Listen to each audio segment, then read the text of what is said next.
ସରକାରଙ୍କର ମାଳମାଳ ଯୋଜନା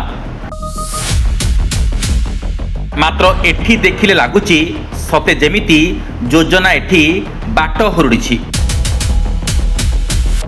ଏ ନିରୀହ ଲୋକଙ୍କ ଆଖି ହିଁ ବୟାନ କରୁଛି ସତେ ଯେମିତି ସରକାରୀ ଯୋଜନା ଏମାନଙ୍କୁ ଉପହାସ କରି ଚାଲିଛି। ଆମ ରିପୋର୍ଟର ସନ୍ତୋଷ ସାହୁ ସରକାରୀ ଯୋଜନା କିଭଳି ରାୟଗଡ଼ା ଜିଲ୍ଲାର ଉପାନ୍ତ ଅଞ୍ଚଳରେ ଚାଲିଛି ତାହା ପରଖିବା ପାଇଁ ଆସି ପହଞ୍ଚିଥିଲେ ଜିଲ୍ଲାର ବିଷମକଟକ ବ୍ଲକର ଡରବାଗୁଡ଼ା ଗାଁରେ। ଗାଁଟି ପ୍ରାୟ ଆଦିବାସୀ ବହୁଳ, ସାଧାରଣ ଚଳଣି ଆଉ ପ୍ରାୟତଃ ଟାଇଲ ଛପର ଘରକୁ ନେଇ ଗାଁ। ତେବେ ଗାଁକୁ ଯିବା ବେଳେ ରାସ୍ତାର ଅବସ୍ଥା ଦେଖି ଆମେ ଆଶ୍ଚର୍ଯ୍ୟ ହୋଇଗଲୁ। ଆଉ ହଁ, ଆପଣ ବି ନିଶ୍ଚିତ ଆଶ୍ଚର୍ଯ୍ୟ ହୋଇଥିବେ। ଉଠାଣି ରାସ୍ତାରେ ବଡ଼ ବଡ଼ ମେଣ୍ଟାଲ ଆଉ ପଥର, ରାସ୍ତାର ଦୁଇ ପାର୍ଶ୍ୱରେ ଗାର୍ଡ ୱାଲଟିଏ ବି ନାହିଁ। ଯଦି ଆପଣ ବାଇକ୍ ନେଇ ଏ ଗାଁକୁ ଯାଉଛନ୍ତି ଆଉ ଯଦି ଟିକେ ଅସାବଧାନତା ହୁଏ ତେବେ ଅବସ୍ଥା ଯେ କ'ଣ ହେବ ସେ କଥା ଏ ରାସ୍ତା ନିଜେ ହିଁ ବୟାନ କରୁଛି। ଇଏ ତ ଖରାଦିନିଆ କଥା, ଭାବନ୍ତୁ ବର୍ଷା ଦିନେ ଏ ରାସ୍ତାର ଅବସ୍ଥା କ'ଣ ହେଉଥିବ। ଅସରାଏ ବର୍ଷାରେ ପୁରା କାଦୁଅ ରାସ୍ତା। ଦେହ ଖରାପ ହେଲେ ଏ ଗାଁକୁ ଆମ୍ବୁଲାନ୍ସ ବି ଆସିବାକୁ ଭୟ କରେ। ଆଉ ହଁ, ଗର୍ଭବତୀ ମହିଳାଙ୍କ ପାଇଁ ଖଟିଆ ହିଁ ଭରସା। 4 କିଲୋମିଟର ଦୋଳାରେ ଏ କାଦୁଅ ପଥର ରାସ୍ତାରେ ବୁହା ହୋଇଗଲା ପରେ ଆମ୍ବୁଲାନ୍ସ ଆସି ରୋଗୀଙ୍କୁ ନେଇଥାଏ। ତେବେ ଏନେଇ କ'ଣ କହିଛନ୍ତି ଜଣେ ସ୍ଥାନୀୟ ଲୋକ, ଆସନ୍ତୁ ଶୁଣିବା ତାଙ୍କରି ମୁହଁରୁ। ରାସ୍ତା ନାହିଁ, ବର୍ଷା ଦିନ ବହୁତ ଅସୁବିଧା ହଉଛୁ ରାସ୍ତା ଯିବା ଆସିବା କରିବାକୁ। ଗୋଟେ ବର୍ଷା ଦିନ ଗୋଟେ ଗର୍ଭବତୀ ମାଟା ଅସୁବିଧା ହେଲେ ଖଟରେ ଭୁଇବାକୁ ନେବାକୁ ପଡୁଛି। ଆଉ ସେ ରାସ୍ତା ପାଇଁ କଲେକ୍ଟର ପାଖକୁ ଗଲୁ, ଲେଖିକରି ଦେଲୁ, ହେଲା ନାହିଁ, ଆକ୍ସନ ନେଲେ ନାହିଁ। ଆମର ରାସ୍ତାର ସମ୍ମୁଖୀନ ବହୁତ, ଆହୁରି ରାସ୍ତା ଠିକ ନାହିଁ। ଏଠୁ ଗର୍ଭବତୀ ମା ମାନଙ୍କୁ ନେବା ପାଇଁ ବି, ଆମ୍ବୁଲାନ୍ସ ଯିବା ପାଇଁ ବି ରାସ୍ତାର ବହୁତ ଅସୁବିଧା। ବର୍ଷା ଦିନ ବେଶୀ ଖାଦ୍ୟ ହେଇଯାଉଛି।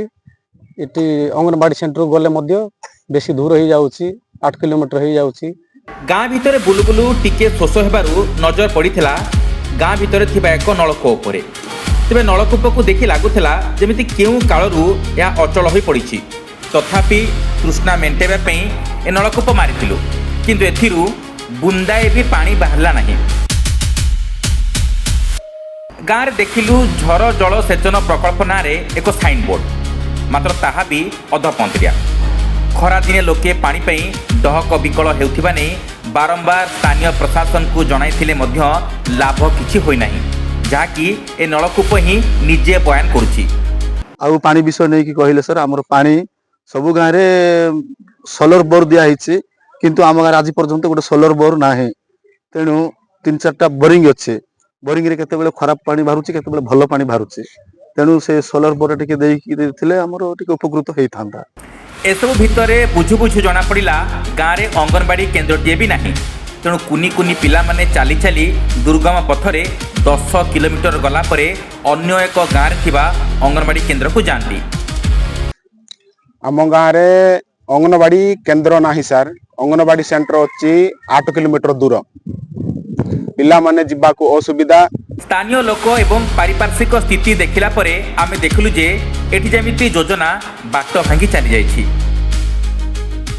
ଲୋକେ କହିଲେ ଯେ ବାରମ୍ବାର ଦାବି ସତ୍ତ୍ୱେ ବି ଗାଁର କିଛି ଉନ୍ନତି ହୋଇନାହିଁ। ନେତା ମନ୍ତ୍ରୀ ମାନେ କେତେ ଇଏ କଲେ ମଧ୍ୟ କିଛି ଆକ୍ସନ ନେଉନାହାନ୍ତି। MLA ପାଖକୁ ଯାଇଛୁ, BDO ପାଖକୁ ଯାଇଛୁ, ଆଉ କଲେକ୍ଟର ପାଖକୁ ମଧ୍ୟ ଯାଇଛୁ, CDPO ପାଖକୁ ବି ଯାଇଛୁ, କିଏ ଆକ୍ସନ ନେଉନାହାନ୍ତି। ଆମ ଗାଁର କାର୍ଯ୍ୟକାରୀ ହେଇପାରୁନାହିଁ। ଯଦି ଆମ କଥା କେହି ନ ଶୁଣିଲେ ତେବେ ଆଗାମୀ ପଞ୍ଚାୟତ ନିର୍ବାଚନକୁ ଆମେ ବର୍ଜିତ କରିବୁ।